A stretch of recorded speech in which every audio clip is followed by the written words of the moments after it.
Hello guys, जैसा आप लोगों को पता है कि प्रधानमंत्री नरेंद्र मोदी जी अभी यूरोप के दौरे पे हैं और इनमें से ये दो महत्वपूर्ण देशों का दौरा कर रहे हैं। उनमें से एक है नॉर्वे और एक है स्वीडन। तो नॉर्डिक कंट्रीज़ काफ़ी न्यूज़ में है, तो हमें ज़रूरी है जानना कि नॉर्डिक कंट्रीज़ और स्कैंडिनेवियन कंट्रीज़ में क्या डिफरेंस है। तो आइए शुरू करते हैं। सबसे पहले स्कैंडिनेवियन कंट्रीज़ देखते हैं, क्योंकि स्कैंडिनेवियन कंट्रीज़ में सिर्फ 3 देश आते हैं और ये तीनों देश नॉर्डिक कंट्रीज़ के पार्ट्स हैं, यानी नॉर्डिक कंट्रीज़ एक सेट है, तो स्कैंडिनेवियन कंट्रीज़ उसका एक सबसेट है। अब ये स्कैंडिनेवियन एक पेनिनसुला है, ये देखिए, ये पेनिनसुला है स्कैंडिनेवियन कंट्रीज़।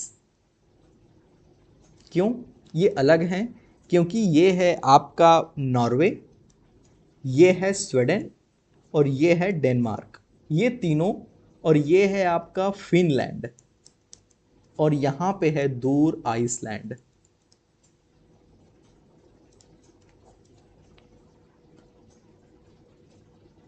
तो गाइज ये आपका पूरा नॉर्डिक कंट्रीज़ हो गया, ये पूरा नॉर्डिक कंट्रीज़ हो गया। और इन नॉर्डिक कंट्रीज़ में एक ये स्कैंडिनेवियन कंट्रीज़ हो गए। स्कैंडिनेवियन कंट्रीज़ में कौन कौन से? ये तीन बस, डेनमार्क, नॉर्वे एंड स्वीडन।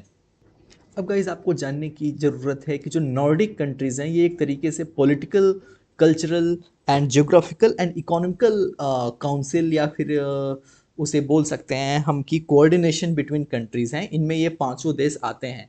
जैसा कि हम जानते हैं कि जो नॉर्डिक काउंसिल भी है एक, नॉर्डिक काउंसिल जो कि 1952 में बनी थी, और इन सभी पांचों देशों के बीच में इकोनॉमिक कोऑर्डिनेशन और पॉलिटिकल कोऑपरेशन को बढ़ाने के लिए। जबकि जो स्कैंडिनेवियन कंट्रीज़ हैं ये strictly geographical and linguistic basis पे डिफाइंड की जाती हैं, कि स्कैंडिनेवियन पेनिनसुला जो हमने देखा उसमें डेनमार्क के लोग डैनिश बोलते हैं, नॉर्वे के लोग नॉर्वेजियन बोलते हैं और स्वीडन के लोग स्वीडिश बोलते हैं। लेकिन ये तीनों लैंग्वेजेस ही म्यूचुअली इंटेलिजिबल हैं। इसका मतलब कि अगर कोई डेनिश बोलता है तो वो समझ सकता है कि नॉर्वेजियन और स्वीडिश बोलने वाला क्या बोल रहा है। जैसे कि हम हरियाणवी बोलने वाला पंजाबी लगभग लगभग समझ सकता है, भोजपुरी बोलने वाला मैथिली या फिर हरियाणवी समझ सकता है, या फिर हिंदी बोलने वाला उर्दू समझ सकता है। तो ये जो ग्रुपिंग्स हैं ऑफ लैंग्वेजेस हैं, ये तीनों एक ही ग्रुप से आती हैं, जिनको कि बोलते हैं नॉर्थ जर्मैनिक लैंग्वेजेस। इनको बोलते हैं नॉर्थ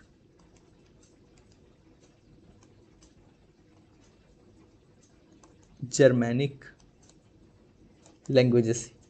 ये इसी ग्रुप की तीनों लैंग्वेजेस हैं। तो लिंग्विस्टिक भी बेसिस है और कल्चरल एंड ज्योग्राफिकली भी ये एक ही पेनिनसुला पे आते हैं। जैसा कि हमने दिखाया आपको यहाँ पे कि ये एक ही पेनिनसुला, ये और ये हो गया डेनमार्क, ये हो गया आपका नॉर्वे और ये हो गया Sweden.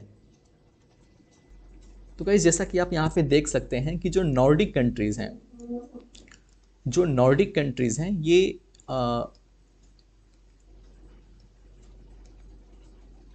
Europe with cultural, historical and political ties के बेसिस पे बनी हुई हैं। लेकिन स्कैंडिनेवियन कंट्रीज ज्योग्राफिकल सब रीजन है नॉर्डिक रीजन के बीच में, एक नॉर्डिक का ही एक सबसेट है स्कैंडिनेवियन कंट्रीज, जो कि प्योर ज्योग्राफिकल सब रीजन है। जबकि northern Europe with cultural, historical and political ties, यानी कि नॉर्डिक कंट्रीज एक पॉलिटिकल ग्रुपिंग है, इकोनॉमिकल ग्रुपिंग है, और इनके बीच में कल्चरल टाइज ज़्यादा है। इस वजह से इस पूरी वेलफेयर स्टेट्स को नॉर्डिक कंट्रीज बोलते हैं। इसमें Denmark, Finland, Iceland, Norway and Sweden, और इसमें इसके तीन countries Denmark, Norway and Sweden.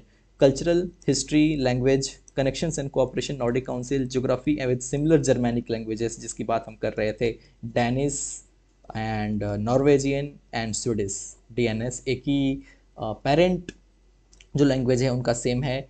और इसमें फिनलैंड और आइसलैंड भी इंक्लूड हो जाते हैं, जबकि इसमें ये दोनों नहीं होते। Thank you.